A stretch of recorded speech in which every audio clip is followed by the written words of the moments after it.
প্রিয় দর্শক আসসালামু আলাইকুম। কেমন আছেন সবাই? আশা করি সকলেই অনেক অনেক ভালো আছেন। তো গত ২১ জুন ২০২৩ জেল পুলিশ থেকে কিন্তু কারারক্ষী পদে একটা নিয়োগ বিজ্ঞপ্তি প্রকাশ করা হয়েছিল। যেখানে আপনারা পুরুষ এবং মহিলা উভয় প্রার্থীগণ আবেদন করতে পারবেন এবং এসএসসি পাশে কিন্তু সেখানে আবেদন করতে পারবেন। তো সেটার আবেদন কিন্তু আজ থেকে শুরু হয়েছে এবং আপনারা এখানে আবেদন করতে পারবেন ১০/৮/২০২৩ তারিখ পর্যন্ত। তো আজকের ভিডিওতে আমি আপনাদেরকে দেখাবো যে এখানে পুরুষ এবং মহিলা প্রার্থীরা কিভাবে হাতে থাকা মোবাইল দিয়ে আপনি নিজের আবেদন নিজেই করতে পারবেন। তো চলুন আর কথা না বাড়িয়ে মূল ভিডিওতে চলে যাই। তো ভিউয়ার্স, আবেদন করার জন্য আমাকে প্রথমেই যেতে হবে গুগলে। তো প্রিয় দর্শক, গুগলে এসে আপনাকে লিখতে হবে prison.teletalk.com.bd। এটা লিখে সার্চ করার সাথে সাথেই আপনাকে এরকম একটা ইন্টারফেস শো করবে। তো এখান থেকে আপনারা প্রথমেই যে দেখতে পাচ্ছেন যে প্রিজন সার্কুলার, তো এই প্রথমটাতে আপনারা ক্লিক করে দিবেন। তো এটাতে ক্লিক করার সাথে সাথেই এরকম একটা ইন্টারফেস আপনারা দেখতে পাবেন। এখান থেকে এই যে দেখতে পাচ্ছেন অ্যাপ্লিকেশন ফর্ম, এই অ্যাপ্লিকেশন ফর্মে ক্লিক করে দিবেন। তো ক্লিক করার সাথে সাথে কিন্তু এখানে দেখতে পাচ্ছেন যে দুইটি পদ, একটা হলো জেল ওয়ার্ডার কারারক্ষী আর একটা হলো মহিলা কারারক্ষী।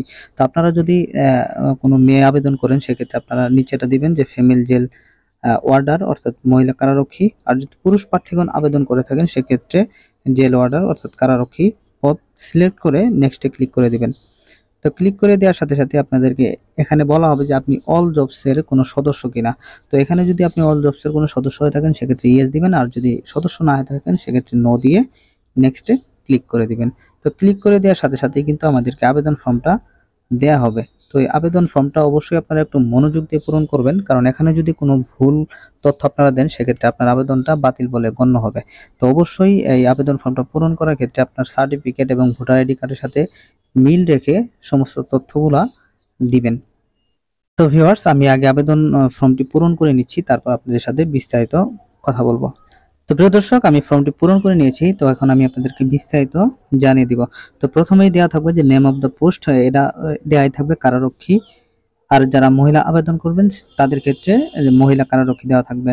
অ্যাপ্লিকেশন নেম অর্থাৎ যে আবেদন করবে তার নাম ইংরেজি এবং ইংরেজিতে বড় হাতের এবং বাংলায় দিবেন।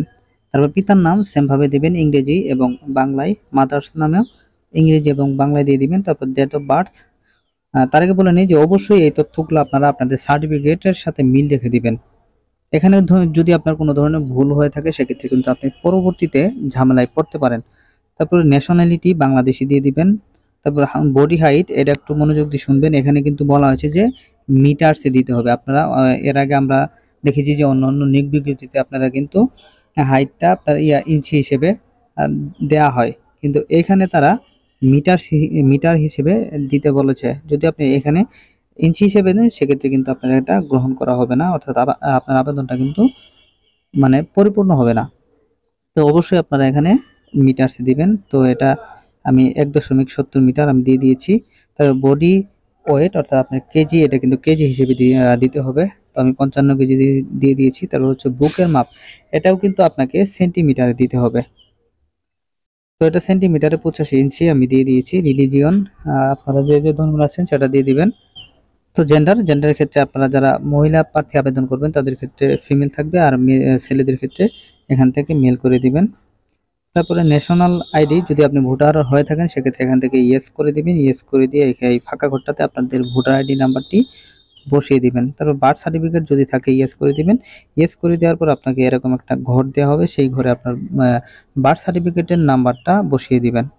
তো আমি এটা নো করে দিলাম। তো পাসপোর্ট আইডি যদি থাকে ইয়েস করে দিবেন, না থাকলে নো। মেরিটাল স্ট্যাটাস অবশ্যই সিঙ্গেল দিবেন, তবে একটা সচল মোবাইল নাম্বার দিবেন।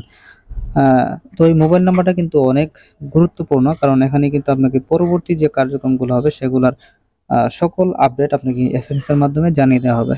সো আপনারা অবশ্যই একটা সচল মোবাইল নাম্বার এখানে দিয়ে দিবেন। তো মোবাইল নাম্বারটা দেওয়ার পর তারপর নিচে আবার একটা ঘর থাকবে যে কনফার্ম মোবাইল, তো সেম মোবাইল নাম্বারটাই আবারও এখানে দিয়ে দিবেন। তারপর হচ্ছে ইমেইল থাকলে দিয়ে দিবেন। আর কোটার ক্ষেত্রে যাদের কোটা আছে তারা এখান থেকে আপনাদের কোটা বসিয়ে দিবেন। তো আমার যেহেতু কোটা নেই আমি নন কোটা দিয়ে দিয়েছি। তারপর হচ্ছে ডিপার্টমেন্টাল স্ট্যাটাস, আপনি যদি কোনো চাকরিতে থাকেন, কোনো সরকারি বা বেসরকারি চাকরিতে থাকেন সেক্ষেত্রে আপনাদের এখান থেকে পছন্দ মতো চাকরি, যে আপনারা যে মানে কোম্পানিতে আছেন বা সরকারি এমপ্লয়ি আছেন, তারা এখান থেকে বসিয়ে নিতে পারেন। তো আমি যেহেতু কোনো চাকরিতে নেই সেক্ষেত্রে আমি নন করে দিলাম। তারপর হচ্ছে প্রেজেন্ট অ্যাড্রেস। তো এই অ্যাড্রেসটা আপনার যখন ভোটার হয়েছেন, ভোটার আইডি কার্ডের উল্টা পাশে দেখবেন যে আপনার গ্রাম ঠিকানা বিস্তারিত কিন্তু দেওয়া আছে। তো সেটা দেখে আপনারা এই অ্যাড্রেসটা বসিয়ে দিবেন। তারপর হচ্ছে পার্মানেন্ট অ্যাড্রেস। তো আপনারা প্রেজেন্ট অ্যাড্রেস এবং পার্মানেন্ট অ্যাড্রেস এই সেমই দিতে পারেন, কোনো সমস্যা নেই। তো আপনারা যদি অন্য জায়গায় থাকেন, আপনার প্রেজেন্ট অ্যাড্রেস থেকে যদি অন্য কোথাও থাকেন, সেক্ষেত্রে আপনারা সেই ঠিকানাটাও এখানে দিয়ে দিতে পারেন, কোনো সমস্যা নেই। তারপর হচ্ছে শিক্ষাগত যোগ্যতা। তো এখানে যেহেতু আপনারা এসএসসি পাশে আবেদন করতে পারবেন, এবং আপনার যদি আরো কোনো শিক্ষাগত যোগ্যতা থাকে, যেমন এইচএসসি বা আরো কোনো ডিগ্রি থাকে, সেক্ষেত্রে আপনারা সেগুলোও দিয়ে দিতে পারবেন। তো সেগুলো দেওয়ার ক্ষেত্রে এখান থেকে আপনারা দেখতে পাচ্ছেন যে ইফ অ্যাপ্লিকেবল, এটাকে টিক মার্ক করে দিয়ে তারপরে কিন্তু এগুলো পূরণ করতে হবে।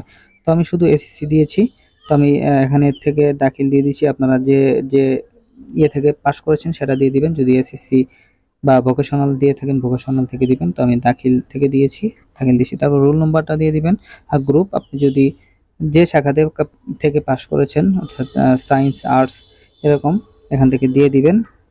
বোর্ড, এটা যেহেতু দাখিল মাদ্রাসা বোর্ড, আমি মাদ্রাসা বোর্ড দিয়ে দিছি। তো আপনারা যে যে বোর্ড থেকে পাস করেছেন সেই বোর্ড দিয়ে দিবেন। তারপর হচ্ছে রেজাল্ট অবশ্যই আপনারা জিপিএ আউট অফ 5 দিবেন। দেওয়ার পর আপনাদের এখান থেকে আপনাদের পয়েন্টটা বসিয়ে নেবেন। তারপর পাসিং ইয়ার, আপনি কত সালে এসএসসি পাস করেছেন সেটা বসিয়ে দিবেন।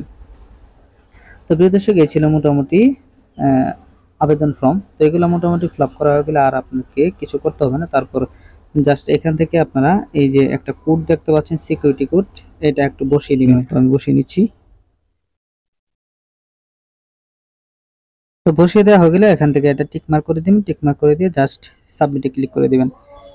তো সাবমিটে ক্লিক করে দেওয়ার পরে কিন্তু আপনাকে এটা প্রিভিউ নিয়ে গিয়েছে। তো এখান থেকে আপনারা একটু বিস্তারিত দেখে নেবেন যে আপনার কোথাও ভুল আছে কিনা, সেগুলো মিলিয়ে নিয়ে তারপর আপনাদেরকে কি করতে হবে, ছবি এবং স্বাক্ষর আপলোড করতে হবে। তো এই ছবি এবং স্বাক্ষর অনেকেই রিসাইজ করতে পারেন না, রিসাইজ না করার কারণে কিন্তু আপনারা এখানে আপলোড করতে পারেন না। তো এই ছবি এবং স্বাক্ষর আপলোড করার ক্ষেত্রে কিন্তু অনেকগুলো শর্ত আছে, যেমন ছবির সাইজ হতে হবে 300 x 300 পিক্সেলের, এবং এর সর্বোচ্চ হতে হবে 100 কেবির মধ্যে, এবং সর্বনিম্ন 4 কেবি হতে হবে। এবং স্বাক্ষরের ক্ষেত্রে সেটার সাইজ হতে হবে 300 × 80 পিক্সেল, এবং সেটা সর্বোচ্চ 60 কেবির মধ্যে হতে হবে, এবং সর্বনিম্ন 3 কেবির মধ্যে হতে হবে। তো এটা নিয়ে আমার চ্যানেলে একটা ভিডিও দেওয়া আছে যে আপনারা কিভাবে ছবি এবং স্বাক্ষর রিসাইজ করবেন। তো আপনারা চাইলে সেটা ডেসক্রিপশন বক্স থেকে দেখে নিতে পারেন। তো আমি এখান থেকে ছবি এবং স্বাক্ষরগুলো বসিয়ে নিচ্ছি। তো প্রিয় দর্শক, দেখতে পাচ্ছেন আমি ছবি এবং স্বাক্ষর কিন্তু বসিয়ে নিয়েছি। তো এটা কিন্তু খুব সুন্দরভাবে বসে গিয়েছে। তো আপনি যদি এই শর্তগুলো না মানেন ছবি এবং স্বাক্ষরের ক্ষেত্রে, সেক্ষেত্রে কিন্তু আপনি এখানে ছবি এবং স্বাক্ষর আপলোড করতে পারবেন না। তো ছবি এবং স্বাক্ষর আপলোড করা হয়ে গেলে এখান থেকে এটা টিক মার্ক করে দিবেন। টিক মার্ক করে দিয়ে জাস্ট সাবমিটে ক্লিক করে দিবেন। তো সাবমিটে ক্লিক করে দেওয়ার সাথে সাথে দেখতে পাচ্ছেন যে আমার আবেদনটা কিন্তু সম্পূর্ণ হয়ে গিয়েছে। এখানে দেখেন যে বিস্তারিত কিন্তু চলে আসছে। তো এখন আমাকে যেটা করতে হবে, এটা ডাউনলোড করতে হবে। তো এটা আপনাকে এই অ্যাপ্লিকেশন কপিটা ডাউনলোড করে অবশ্যই আপনি সংরক্ষণ করে রেখে দিবেন। পারলে 2 কপি প্রিন্ট করে সংরক্ষণ করে রেখে দিবেন, কারণ এটা কিন্তু পরবর্তী কার্যক্রমে আপনাকে নিয়ে যেতে হবে, লাগবে। তো এখানে দেখেন আরেকটা বিষয়, এখানে আপনাকে একটা ইউজার আইডি দেওয়া হয়েছে। এই ইউজার আইডি দিয়ে কিন্তু আপনাকে টেলিটক সিমের মাধ্যমে টাকাটা জমা দিতে হবে। তো আপনি এখানে কিভাবে টাকাটা জমা দিবেন সেটা কিন্তু এখানে বলে দেওয়া হয়েছে। তো এই টাকাটা কিন্তু আপনাকে আবেদন সাবমিট করার 72 ঘন্টার মধ্যেই দিতে হবে।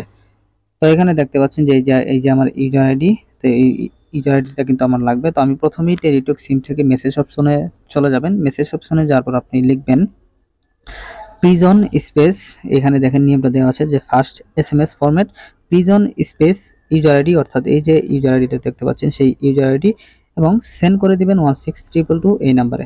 তো এটা লিখে সেন্ড করার পর আপনাকে তারা একটা ফিরতি এসএমএস পাঠাবে। সেখানে আপনাদেরকে একটা 8 ডিজিটের একটা সংখ্যা পাঠাবে, কোড পাঠাবে।